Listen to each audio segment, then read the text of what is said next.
Welcome to the Garden Report on CLNS, powered by Blue Apron. Celtics win tonight over the Washington Wizards, 117-108. Extremely emotional game, extremely entertaining game. I'm here with Brian Robb from 985, the Sports Hub, and also Celtics Hub. He's all over the map. One of my favorite Celtics writers and reporters. Thanks for coming on. Pleasure. We have a lot to get into, so we're going to get right into it. We're going to fast forward to the fourth quarter, also known as Isaiah time. And Isaiah, I know tonight he pointed to the watch. He pointed to the watch. He's got a little thing going there. He even admitted it after the game. I think there's going to be some shirts going to be made. They might just say Isaiah time. If not, I'll get on that myself, make a few bucks.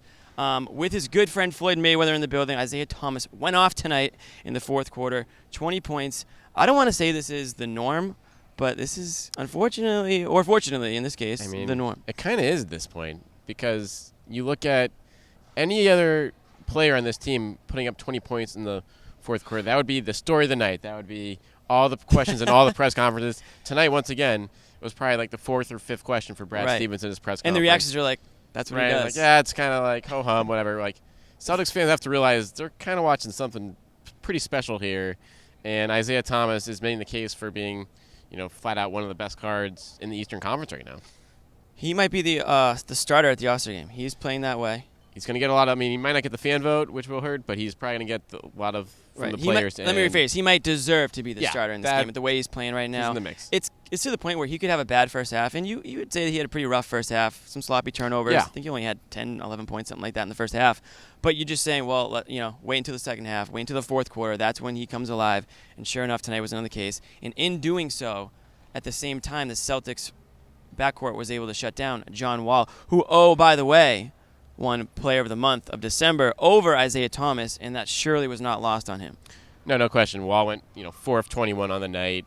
You kind of saw, he got the ball moving for the Wizards, but when they needed shots late, he wasn't there. He couldn't be counted on. Bradley Beal had a big game as well, but Thomas actually guarded him for a bit of the fourth quarter too, and did a pretty respectable job, all things considered. So, Isaiah had a big night, but guys like Rozier stepped up as well off the bench. Yes. So while it was, Isaiah will get the headlines once again, this was, a pretty good team, gritty win all around. And it feels like at this point Isaiah's just checking off names, and tonight it was John Wall.